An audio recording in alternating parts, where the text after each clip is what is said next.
que primero lo de Paul Valéry, las obras del espíritu solo existen en acto, se concretan, empiezan con una idea y se concretan en algún material, en alguna textura, en alguna cosa concreta. Pues bien, el abordaje mío sobre el arte, también lo hago desde una experiencia personal, no soy historiador del arte, estoy formado en ciencias sociales. De cualquier manera, el arte siempre me atravesó y yo recuerdo la primera experiencia fue la fotografía, la primera Canon analógica que me regaló mi padre cuando tenía 14 años y de ahí pude avanzar en esa apertura que da la fotografía al universo del arte, ¿cierto? La búsqueda de la luz, la fotografía siempre la búsqueda de la luz. Después pude tener ya una reflex y después me interesó tanto el tema que ya me puse un laboratorio blanco y negro en el baño de la casa, de manera tal que traficaba con negativos y con positivos y buscaba entonces la textura, buscaba entonces sí las variaciones cromáticas en los blancos y negros que en ese momento se trabajaba, no ahora que es el arte digital que tiene otras connotaciones. Es como la lucha entre el píxel del diario digital y tocar el papel del diario, que es totalmente otra cosa.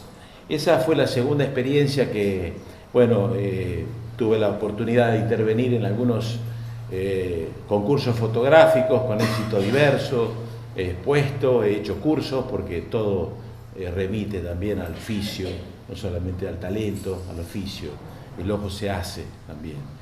Y por último, desde siempre fui un lector consuetudinario, caótico también, y la literatura siempre estuvo presente en mi vida, desde las primeras novelas de Emilio Salgari, cuando no existía la televisión, a otros autores, siempre la literatura estuvo presente y siempre la escritura estuvo presente como una necesidad interior de expresarme. De modo tal de que después, recién, como hay que trabajar también, después de un ciclo de trabajo muy intensivo, recién en los últimos años pude dedicarme sistemáticamente a la literatura. Cuando digo sistemáticamente, pude entrar en talleres literarios, en eventos literarios, en intercambios interpersonales, que es lo que nutre la creación literaria en mi caso. O sea que mi perspectiva del arte es desde ese sector. Y para culminar también, un regalo de la vida que me dio este año, el poder haber actuado en una obra de teatro con mi hija, que es actriz. Así que estuvimos trabajando varios meses en lo que se llama biodrama, que es lo que está en boga ahora, que es poner en escena, o en la literatura también, aspectos autorreferenciales de la vida. Bueno, se formó ahí una obra de teatro que se llamó Tu papá, mi papá, tu hija y la mía, y estuvimos en el Teatro Sarmiento en Buenos Aires durante el mes de junio y julio, por un esfuerzo inmenso, pero con una alegría enorme de poder encontrarnos también y descubrir esa cara del arte que es el teatro,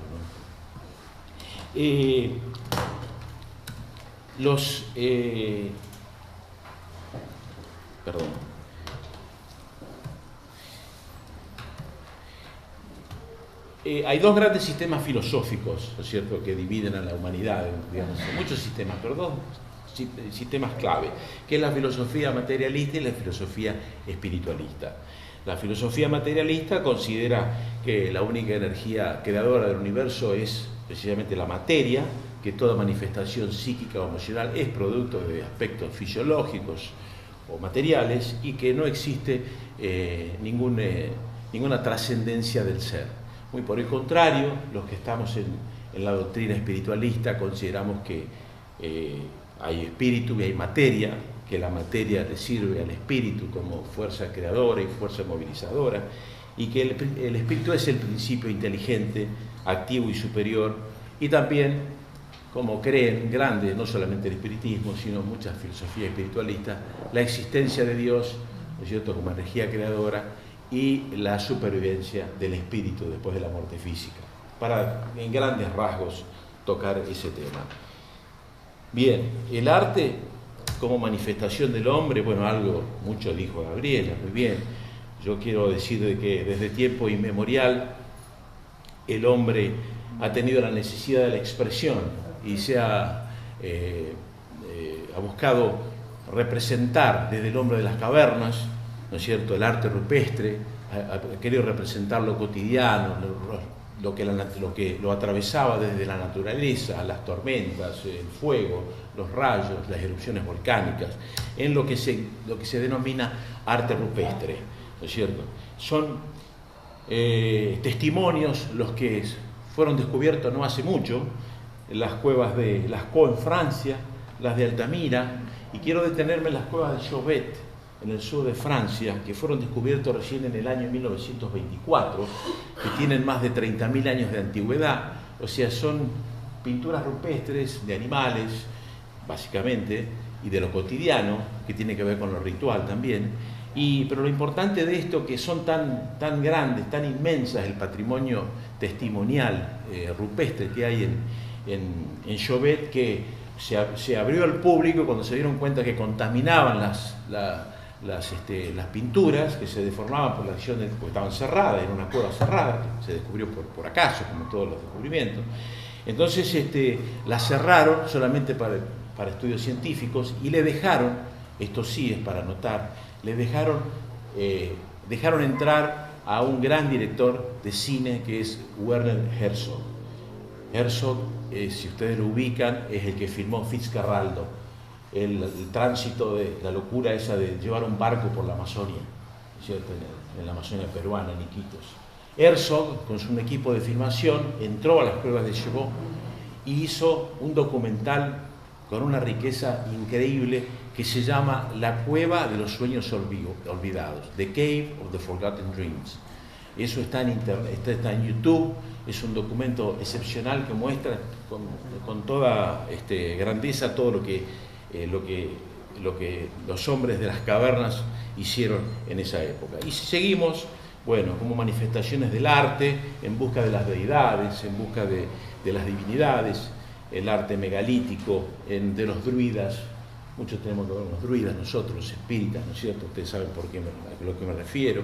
El arte de la Mesopotamia, el arte de Egipto, los templos, los templos griegos, los templos romanos. Estoy haciendo un paneo muy rápido para demostrar que siempre detrás del arte hubo una tendencia hacia lo espiritual, hacia la parte esotérica del hombre. El arte romano, sin ir a los budas de hindúes, los templos, la orfebrería, Angkor Wat en Camboya, que es un templo hermosísimo, que es el templo más visitado del sudeste asiático, Chichén Itzá, la cultura maya, los pueblos mesoamericanos, los pueblos aztecas, ¿no es cierto? Ahí tienen ustedes representado en las pirámides de Chichén Itzá, tienen representado el equinoccio de invierno, 23 de diciembre, cuando el sol pasa por la posición equinoccial justa, donde se representa en la pirámide una serpiente, ¿no es cierto?, que tenía su connotación religiosa y mitológica para los mayas. Bueno, estos son testimonios, Machu Picchu, toda la cultura incaica, todo lo que se ve en el Cusco, ¿no es cierto? Fíjense ustedes el arte incaico. Y bueno, y nos vamos al Renacimiento, al 480, y vemos todas las manifestaciones artísticas de las que fue posible el hombre, merced a ese espíritu creativo. Hay un autor de arte que se llama Gombrich, sostiene que está más en defensa del arte, del artista, que del arte en sí, porque él dice que el hombre que recogía la arcilla colorada para representar la caverna rupestre es el mismo hombre que hoy va a una tienda, compra un litro de pintura y pinta un graffiti en un subsuelo de un subterráneo o de 1 metro. Es el mismo hombre. Entonces ustedes piensen, desde este hombre, 30.000 años atrás, al hombre actual, esa es la historia del arte, esa es la historia de la humanidad, esa es la cultura humana. ¿Qué conexiones podemos establecer así rápidamente, porque esto da para mucho, entre arte y espiritualidad? Hablar de arte y espiritualidad es, como decía también Gabriela, hablar de las potencialidades creativas del ser humano, es una condición inherente a la condición humana. Crear es dar forma y contenido a nuevas dimensiones, sonidos, materiales, emociones, conocimientos. Es una interrelación entre el ser humano, su poder creativo y el material. El arte es expresar la vida como en plenitud, motivado por recursos interiores y reconociendo siempre que el punto de partida en la creación es el campo psíquico y espiritual. Hegel, idealismo alemán. Hegel sostenía: el arte es una forma particular bajo el cual el espíritu se manifiesta. Es la expresión sensible de la idea. Y él consideraba que no era lo paradigmático el arte, lo paradigmático para él era la filosofía, era la verdad, lo que él concebía, la teoría del idealismo, el ideal, decía él, ¿no es cierto? Pero sí, ya en ese tiempo tenía esa connotación y fue uno de los primeros que se expresó como la participación del espíritu en el arte. Otro punto de inflexión en la historia del arte es Vasily Kandinsky. Kandinsky, artista ruso, precursor del arte abstracto y del expresionismo. O sea, estaba precedido por lo figurativo. Lo figurativo es: veo la botella, pinto la botella. Él empezó a pensar que debería haber un arte que expresara la forma sin la forma, que expresara el contenido de otra manera. Entonces trabajaba, dice, en una obra monumental de lo espiritual del arte, de 1910, que la verdadera obra de arte nace misteriosamente por la vía mística. Y esto es un vanguardista, irrumpe en ese universo de arte del expresionismo y del impresionismo y sale y se va al expresionismo y se va a este tipo de arte, ¿no es cierto? Colores, fondos, líneas, intersecciones, y él dice que allí también está el punto de vista espiritual, allí está la creación espiritual, allí está la mano del espíritu o la acción del espíritu. Kandinsky hace una defensa acérrima de la obra más que del arte. Dice que el cuadro es bueno porque tiene una vida interior total. Él habla mucho de la obra terminada. La obra terminada no debe tocarse, como tampoco debe tocarse una novela, un edificio como se diseña. Está perfeccionado en la creación pura. Bien, el proceso creativo y la espiritualidad. Y aquí recorremos rápidamente cuáles son. ¿Qué es la creación artística? ¿Cómo sucede la creación artística? El proceso creativo, ¿cómo se da? Y hablo no solamente de Kandinsky, de Goethe, de Leonardo, de Miguel Ángel. Hablo de cualquiera que hace un acto creativo, como dijo. El que se mira en el espejo e inventa un peinado está haciendo el arte artístico. El que dibuja una huerta, el que hace paisajismo, dice: voy a hacer las flores aquí, los arbustos aquí, voy a hacer un degradé. El que a mano alzada dibuja una construcción de una casa, lo que puede ser un boceto primario. El que tiende la mesa es un efecto, también es arte.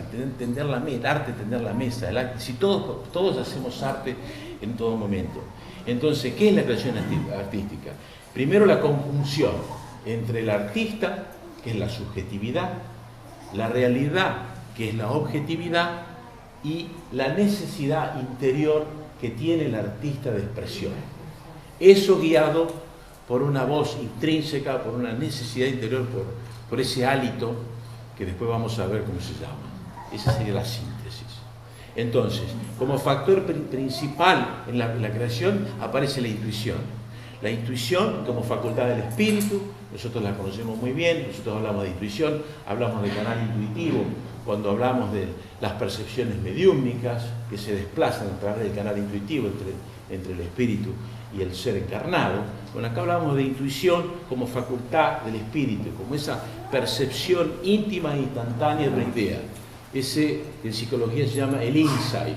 De pronto uno tiene una idea de de que la primera idea es la que vale, de que una idea de escribir un poema y hay una palabra que lo motiva, una idea de que, una intuición de que están tocando el timbre y bueno, y me parece que va a ser fulano o mengano, y ahí está, o frente a las complejidades de la vida, ¿por dónde empiezo?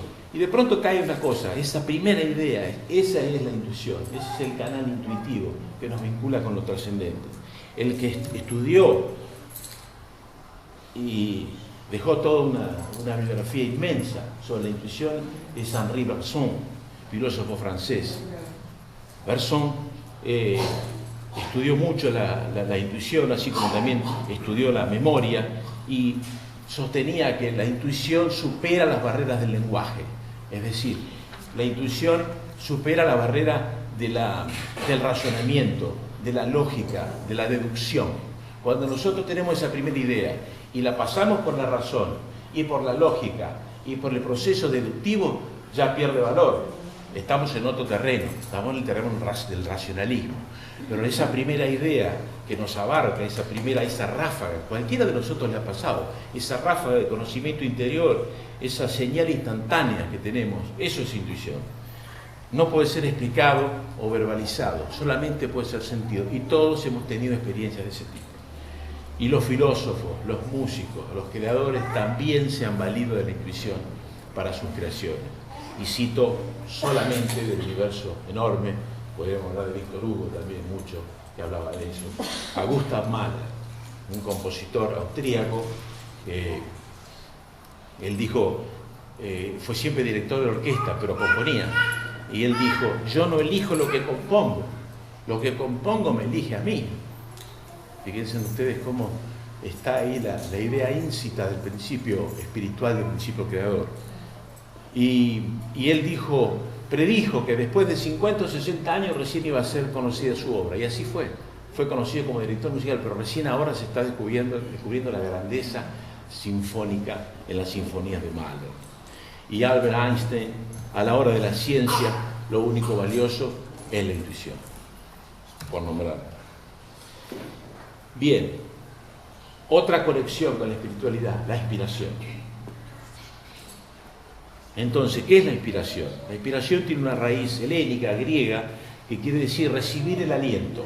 Es una expresión del griego antiguo que después fue tomado por los hebreos. Recibir el aliento, estar inspirado. Mozart, mis ideas me llevaban a un estado que encendía mi alma. Mozart, a los 4 años, se sentó en el piano sin saber absolutamente nada de música y empezó no solamente a tocar, sino a componer. Y revolucionó la música clásica, revolucionó la sinfonía. Hay un antes y un después en la música con la figura de Mozart. Hay que hablar de los talentos, de los niños genios, pero eso es otro tema. Y cito a Borges, esto es el tema de la musa como intermediaria que trae el mensaje de los dioses, ¿no es cierto?, para poder plasmarlo, la musa de los griegos. Traigo lo que dice Borges. Yo creo que es el escritor más grande de lengua castellana del siglo XX, que dice, bueno, ahí lo pueden leer, la antigua idea de la inspiración, él que fuera agnóstico toda la vida, donde al final de su vida recién reconoció que la espiritualidad puede ser un hecho. Siendo agnóstico dice, la inspiración del poeta como secretario, como alguien que recibe el dictado de una fuerza desconocida, ¿cierto? Y cita a otro poeta irlandés, Yeats, que hablaba de la great memory, o sea, de la gran memoria de los ancestros, que cuando uno escribe, está escribiendo con toda la memoria ancestral de generaciones anteriores. Y de esto tenía mucho que ver la psicología también. La emoción, otro factor nexo con la espiritualidad. Somos seres emocionales. Recordamos lo que nos emociona. Si yo le dijera a ustedes que hicieron hace una semana, el jueves a las 20:30, hace una semana, ustedes deberían recorrer a la agenda, ¿no es cierto?, para ver qué pasó hace una semana o qué pasó hace un año. Pero si yo les digo, o si pensamos, ¿dónde estábamos nosotros cuando pasó lo del 11 de septiembre? En las Torres Gemelas. todos vamos a saber con exactitud dónde nos encontrábamos en ese preciso momento. ¿Por qué? Porque es un impacto emocional. Todo lo que nos atraviesa emocionalmente va a la memoria emocional y mucho más que la memoria racional. Bergson dice, hay signos activos de la pasión, ¿no es cierto? Porque hablaba que cuando una emoción nos atraviesa, el alma se conmueve, tiembla y produce reacciones hasta somáticas y fisiológicas. Y Sartre decía, es una forma de aprender el mundo.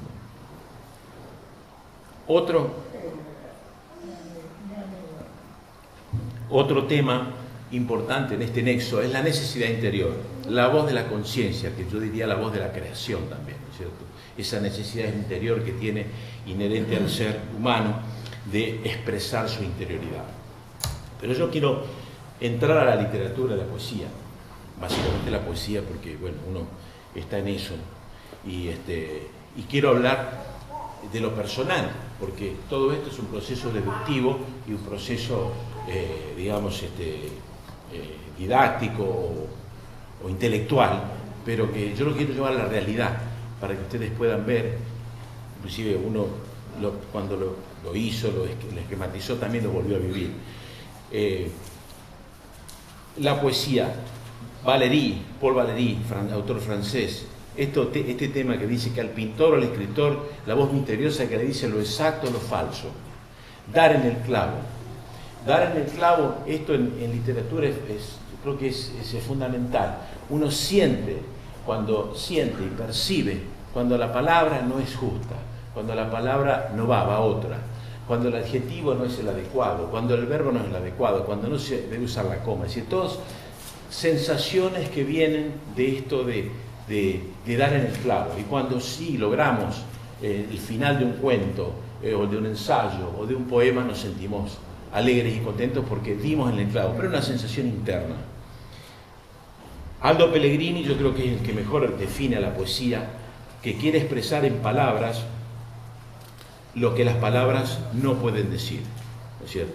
Y esto es así.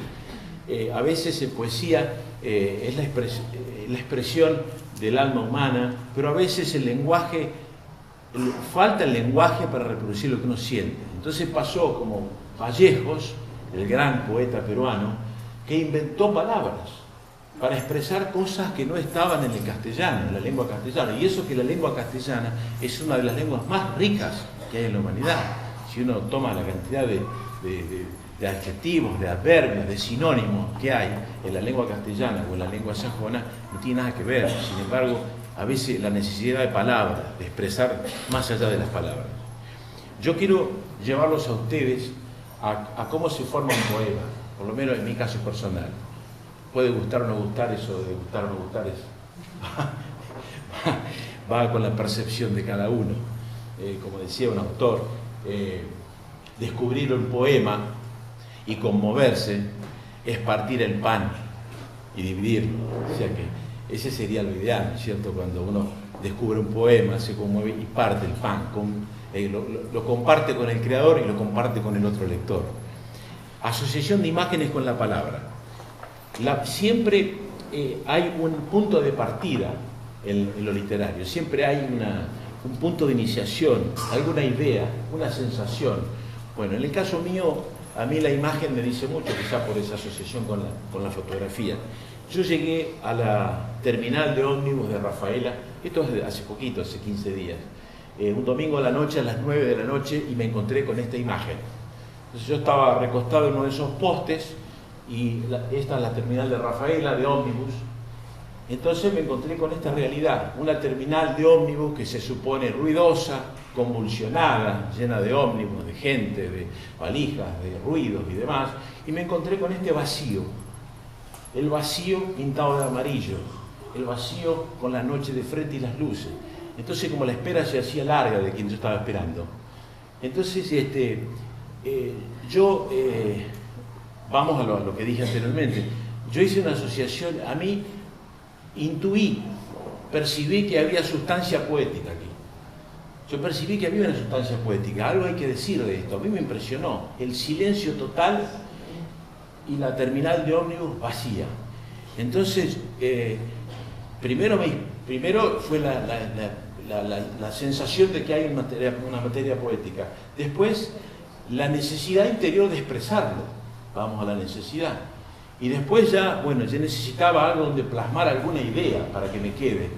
Ahora no existen más las libretas, ¿no? Ahora existe el celular. Así que en el celular tomé nota de algunas imágenes, de algunas palabras que podrían servirme para hacer un poema. Entonces, después ya en mi casa desarrollé el tema, pero tenía, quizás, no lo niego, quizás tenía que ver esa imagen con la sensación interna que yo tenía ese domingo a la tarde, que es la hora de la desesperanza, el domingo a la tarde es la hora de la desesperanza. No sé por qué, pero es así, ¿no? Estadísticamente los suicidios son a las 7 de la tarde los domingos. Bueno, aquí no pasó eso, pero indudablemente que había algún sentimiento ahí que daba vuelta, un vacío que yo necesitaba expresar. Entonces sí, viene el oficio, entonces viene la confección del poema. Entonces yo digo, los andenes vacíos de cualquier terminal en cualquier ciudad siempre serán cemento pintado de amarillo, donde cada número es materia inanimada, testigo infinito de arribos y partidas. Cuando vengan las máquinas, se abran las puertas, cada uno reconocerá su vida en una valija y seguirá su rumbo. Bien. Otro punto de partida es el sonido, es la música. La música es impresionante como umbral, sí, por favor. Solamente un par de... Bueno, ahí está el sonido. Solamente, bueno, el escenario de... No importa. El escenario de este poema, una tarde de lluvia, una música de Tomás Barquí, que es un compositor contemporáneo, y también algún estado personal quizás, porque siempre está el estado personal que le da el punto de partida al poema. Entonces, de esa melodía, de esa música de Tomás Barquí, no importa. Salió este poema, Pérdida. Media tarde. Lo inmediato se ha vuelto insoportable. Un poco de Tomás Barquí ayuda a retroceder buscando la palabra que perdí esta mañana entre las antologías. Me hubiese ayudado esa palabra, ahora que llueve, a salir del miedo que aflige cuando quiero escribir un poema. Bueno, esa es, yo diría, un ejercicio práctico que hicimos para que vean cómo funciona, por lo menos cómo funciona, yo no sé cómo harán otras personas, pero es una combinación de todos esos elementos. El arte, ¿cómo se expresa? La dimensión del trabajo en el arte, esto es importantísimo, lo que dice Picasso. Picasso, un gran productor de arte, vivió trabajando 12, 15 horas por día, cerámica, dibujos, telas, acuarelas. Si la inspiración baja, que me encuentre trabajando. O sea que no basta lo que decía Gabriela, no basta el talento, no basta la inspiración. Después viene el oficio, después vienen los talleres literarios, los conservatorios, vienen las academias, es decir, el talento tiene que ser encauzado. El que tiene oído absoluto puede tocar una guitarra, puede tocar un órgano, pero necesita de composición musical, necesita saber de ritmo, necesita saber que es de tonos musicales. Y lo mismo en literatura, ¿no es cierto? Quien no tiene contacto con otros escritores, quien no tiene oficio. ¿El oficio en qué consiste? El oficio es no caer en los lugares comunes, en no repetir palabras. Todo es trabajo, es transpiración más que inspiración. El arte como lenguaje, y ya termino, ¿cómo se expresa esta actividad? El arte en sus inmensas manifestaciones, música, pintura, la arquitectura, la literatura, la danza, es un vehículo expansión y de expresión emocional. Los lenguajes simbólicos, como la arquitectura, si uno ve Niemeyer en Brasil, Frank Lloyd Wright en Chicago, Le Corbusier en Francia, uno ve que los espacios, la luz, bueno, por tomar una expresión artística como la arquitectura, veo que hay algunos arquitectos aquí, ensancha nuestros horizontes perceptivos, de alguna manera amplía, estimula la imaginación, despierta nuestras emociones.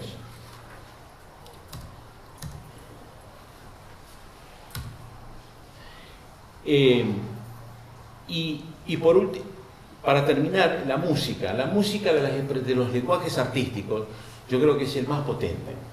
El más potente, ¿por qué? Porque nos atraviesa la música. Porque si ponemos un aria de una ópera aquí, es muy difícil que alguno no se emocione de manera diversa. Eso está estudiado por la neurociencia también. Esto no es un tema. ¿Por qué? Porque las metáforas son somáticas de la música. La metáfora somática. Si yo pongo un rock pesado, se me levantan los pelos, ¿no es cierto? Por el volumen, por la resonancia. Si yo pongo un aria de Puccini, posiblemente empiece a recordar, empiece a transformar esa emoción en una lágrima o en una conmoción interior. Entonces, todos esos lenguajes son importantes. ¿Qué sería? Es un vehículo de comunicación. Y después, de pronto, para terminar ya, si no, ya se me largo. ¿Qué sería la necesidad del arte? El arte es una necesidad expresiva, es una necesidad inherente al ser humano. El arte nos lleva a una dimensión de trascendencia, como se decía aquí. No podemos alcanzar de ninguna otra manera que a través del arte. ¿Qué sería del hombre sin el arte? ¿Qué sería la lengua castellana sin el Quijote? ¿Qué sería de la lengua sajona del inglés y de la cultura inglesa sin Shakespeare? Que en el siglo XVI escribió obras como Rey Lear, obras como Macbeth, ¿cierto? Obras como Romeo y Julieta, tragedias, describió la condición humana de una forma tal que hoy se representa a Rey Lear o a Macbeth el poder, la ira, la pasión, todas esas tendencias del ser humano hoy se representan. Yo vi una representación en el Teatro San Martín de Macbeth en el texto original con los personajes vestidos con traje y corbata en el siglo XXI. El lenguaje, la condición humana es lo mismo. Hablan del poder y hablan de la gloria y hablan de los celos, el mercader de Venecia, de la avaricia, bueno, todo eso. ¿Qué sería de la lengua italiana sin el Dante? ¿Qué sería de la lengua portuguesa sin Eca de Queiroz? ¿Qué sería del portugués brasilero sin Clarice Lispector? ¿Qué sería de la música, de la bossa nova de Antonio Carlos Jobim, Jorge Gilberto? ¿Qué sería de Brasil sin esa música que lo identifica? ¿Qué sería Argentina sin el tango? Es decir, son expresiones artísticas, musicales que tienen su trascendencia. De modo tal que es una dimensión diferente y hasta Kant decían, el arte sin duda alguna es una necesidad para el ser humano. Y por último, el arte como refugio. Frente a situaciones de turbulencia, frente a situaciones, a enfrentamientos, conflictos, incertidumbre y demás, todo este estado, frente a las grandes desigualdades de la humanidad, frente a los millones de personas desplazadas en el mundo, frente a los cuadros de pobreza que nos toca vivir, el arte es un refugio, el arte es una consolación, el arte es una contención y el arte es un elemento vibratorio que nos pone en consonancia con nuestra verdadera naturaleza, que es la naturaleza espiritual. Muchas gracias.